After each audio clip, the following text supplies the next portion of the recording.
Tonight on CFTK-TV, there is a new Fire Smart officer in Terrace. We'll get a glimpse on the outcomes on stricter rules around the country for phone usage in schools and why Spotify may become a monopoly sooner rather than later. Northwest BC's only television news team. We are CFTK-TV News. Hello, I'm Damian Smith, and thank you for joining us here on CFTK-TV. Well, there's a new Fire Smart officer here in Terrace who will help locally with fire safety and education. Here's CFTK's Jayleen Matthews with more. Terrace's new Fire Smart officer can be of assistance to locals who are looking to mitigate the risk of fire to their homes. So my role focuses on looking over the exterior of your home, from right up to the edge of your building, up to 30 meters of the property. Lots of things you can look at. So are your gutters clean? Is your roof fire rated? Is your roof clean? Does your exterior decking, is it made of wood or is it made of fireproof materials? Is there dry vegetation collecting underneath your deck? In the springtime, you might want to clean that out because that could be a place where embers could collect and ignite your structure. Service will check the outside of your home for risks, and the Terrace Fire Department is available by request to check the inside. Our firefighters are able, upon a request, to come in and basically do a fire safety inspection. So they'll actually test your smoke alarms. They'll look for any frayed extension cords or anything that deemed electrical unsafe.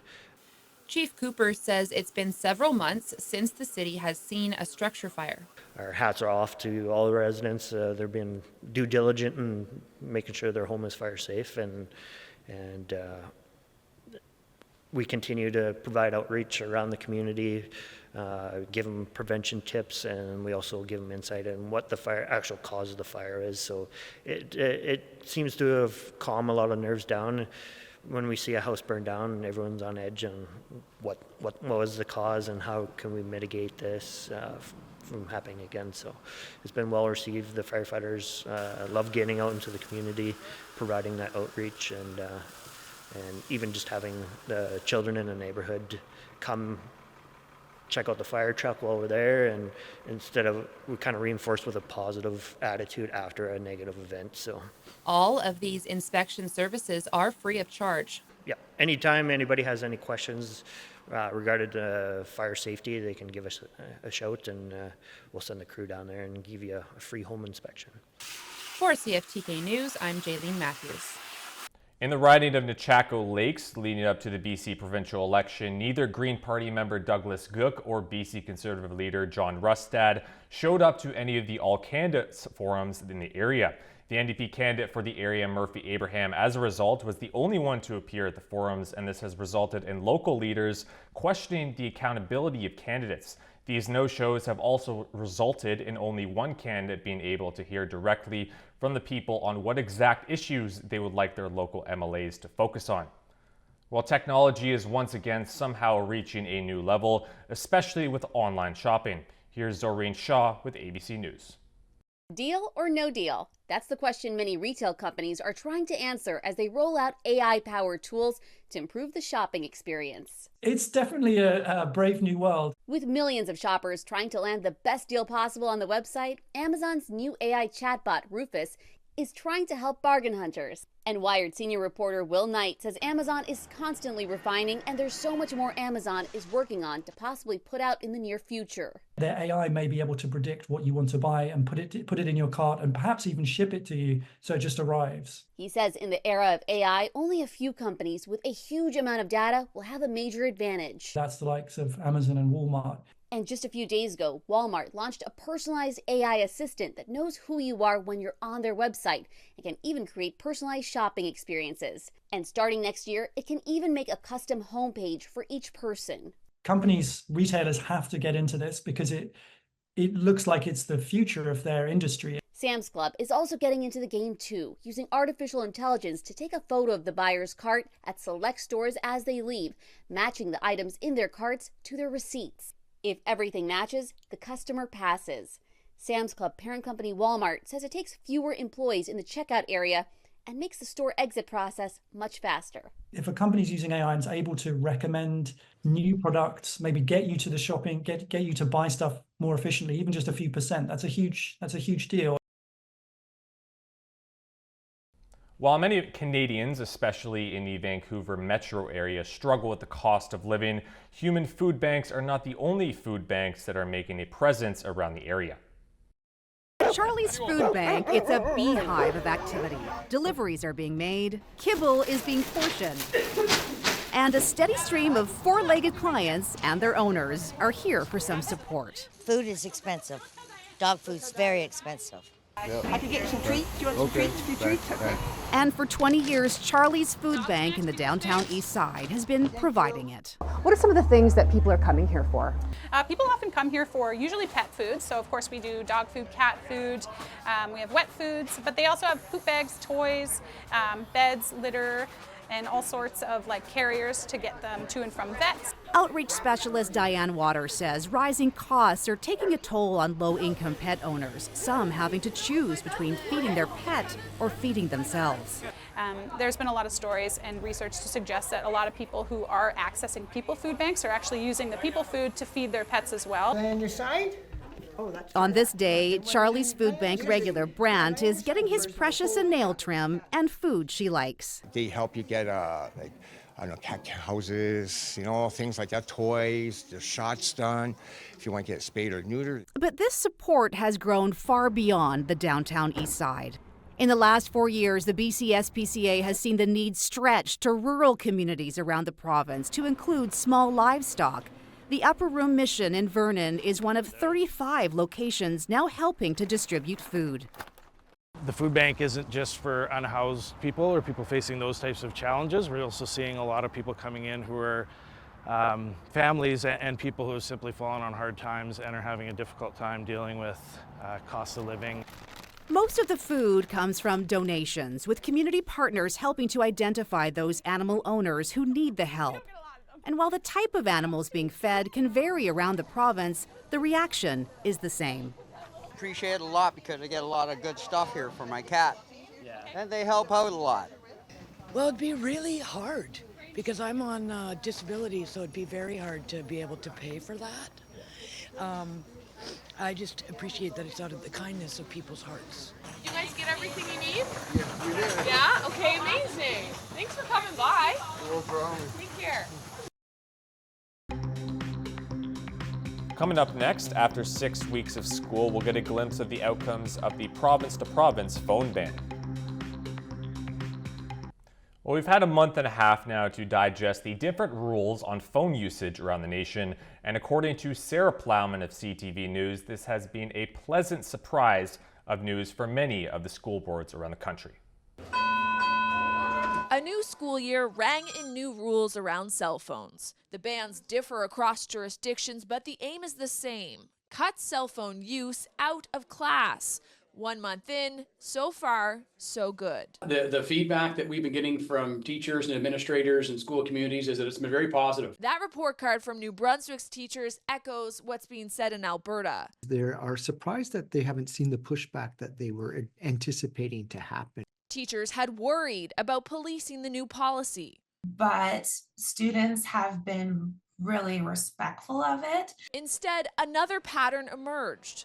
Generally, I've noticed more focus and less distractions among my students. But what do students think? I feel like it's a lot more social in some classes. People are talking directly to each other and not just scrolling on their phones a lot more. In some classrooms, phones are kept in backpacks. In others, they're put in a pouch like this. I've only seen a couple people put burner phones in there, and that's going to pretty extreme lengths to do that. But some people just put their case in there and teachers don't notice. Students say the majority of their peers follow the rules, even if some don't. I am surprised because at the start of the year, I really didn't think it was going to work. And as a result, the classroom is very different because I find more people are paying attention in class more. And seemingly paying more attention to each other. Sarah Plowman, CTV News, Fredericton. And turning to tonight's forecast, the coast should see about 15 to 25 millimeters of rain with a risk of thunderstorms. Winds will be coming from the south at 20 kilometers per hour later in the evening, along with a low of 6 degrees. And the Terrace and Kitimat area should have some showers with winds coming from the south, also at 20 kilometers per hour, potentially increasing to 50 sometime after midnight. There will be a low of 5 degrees as well. The Bulkley Valley and Lakes District should have a 40% chance of showers for the entire evening, with a few showers beginning after midnight. There should also be a low of 3 degrees. And now onto your weekly weather forecast.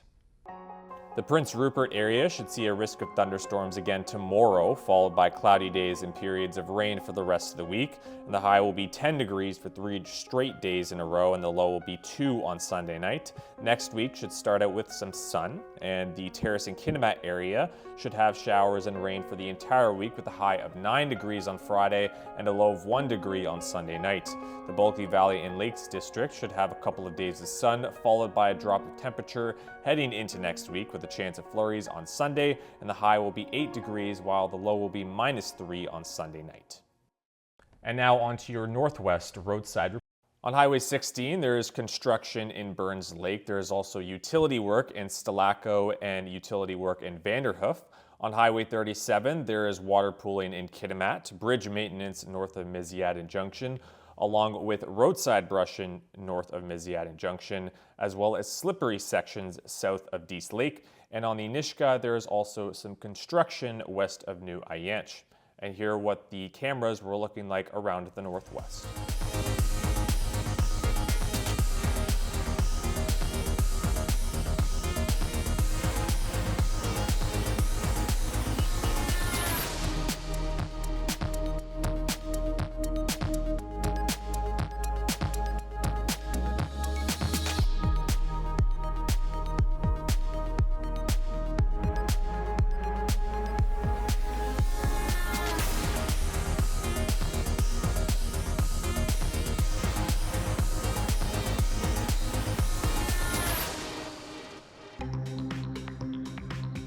Still to come, it's the first year of profits for Spotify, and we'll get a sense on the future of the company.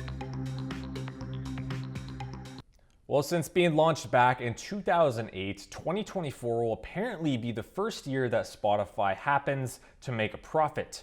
Here's Paul Hollingsworth of CTV News.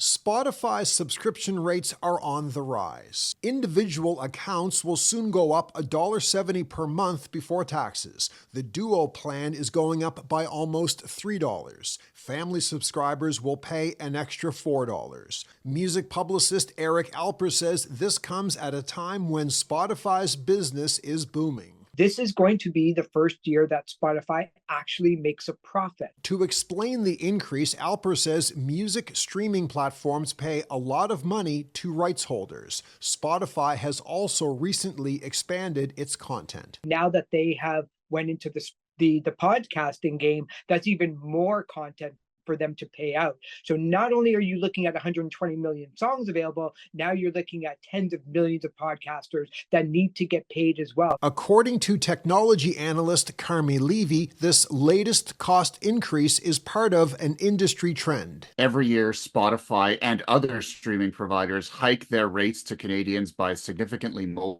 than the rate of inflation. This year is no exception. During a time of high inflation, Levy says many Canadians are examining which streaming services they should cancel. It's almost like a frog in a pot of water. You increase the temperature just a little bit at a time. You don't really notice it, but eventually you realize it's really hot. It's time to get out. That's where Canadian consumers are now. Economist Moshe Lander agrees this is a gamble by Spotify. If you're paying around $11 right now, an extra dollar is about a 9% increase. But I think what Spotify is trying to calculate is if you can increase prices by 9%, will you lose 9% of your subscribers? Lander says if Spotify adds new subscribers at a time when they are charging higher fees, they'll become an even more dominant platform with the ability to squeeze out their competitors. Paul Hollingsworth, CTV News, Halifax. Well, a BC First Nation said in a statement that at least 55 children either died or disappeared while they attended a residential school that was located near Williams Lake. The figure is contained with an interim report into the St. Joseph's Mission Indian Residential School done by the Williams Lake First Nation. And the report also went on to say that investigators will finalize ground-penetrating radar surveys sometime this year and that there are no current or definitive processes planned for an excavation operation. Well, it has been a tough start for the season for the Edmonton Oilers in the NHL, but two boys were fortunate to attend their first Oilers game, which has been far too long in the making. Evan Kenny from CTV News has the rest.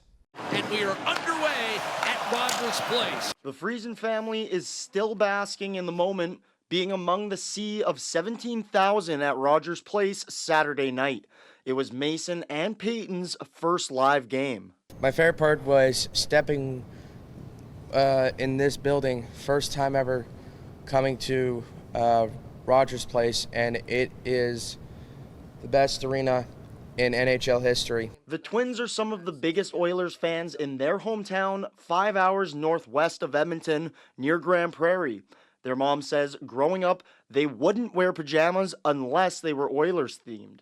The boys have also been called two of the nicest and happiest people. I've never seen him get frustrated or upset or mad with anything at work, and he's just always positive, super positive kid. Both of them always seem to be happy. That's why one of Mason's bosses was happy to give the family his tickets. I said, listen, Mason, for your hard work this year, I'd really love to give you and your family some Oilers tickets. You can have my tickets for a game, the Kenny game, and they chose the Chicago one. Mason and Peyton have autism, and hockey is one of the ways they connect with others. And you think, wow, so thankful that we have such an amazing community who is so supportive and so inclusive. The boys say the energy inside the arena is unmatched, and when Corey Perry scored Edmonton's first goal of the season, it was like 100 fans were just screaming like eagles out. I was jumping up and down, really excited to see him score that goal. And while the game ended in a losing effort, that made my day so much to come in first Oilers game. The family says they are forever thankful for the experience. Evan Kenny, CTV News, Edmonton. And now we take a look at the stock market. The Canadian dollar is down just over 0.2 cents. The price of gold is up $11.80. Oil is down $3.77. Natural gas is up 4 cents. Aluminum is up $15.50. In Toronto, the TSX is down 32. The Venture Index is down 5. In New York, the Dow Jones is down about 325, and NASDAQ is down 187. Well, the Canadian labor market is said to have exceeded the expectations of many of the economists in September, with the month also seeing the addition of around 47,000 jobs in the country. The unemployment rate also happened to decline all the way across the country for the first time since back in January of this year to 6.5%. However, BC saw its total jobless rate tick up to about 6%, which rose from 5.8% in August. And the city of Vancouver's unemployment jumped up to 6.3% during last month, while Victoria's also edged up slightly to around 3.5% or so. Still ahead, the U.S. election is in near sight, but there is still not a particular candidate with a sizable lead.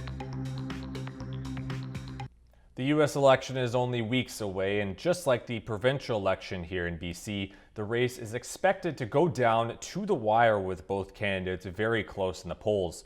Joy Malbin from CTV has more on the matter in Washington.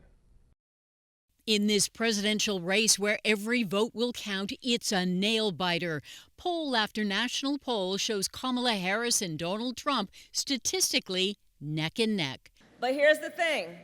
This is going to be a tight race until the very end. And with your help, in 22 days, we will win.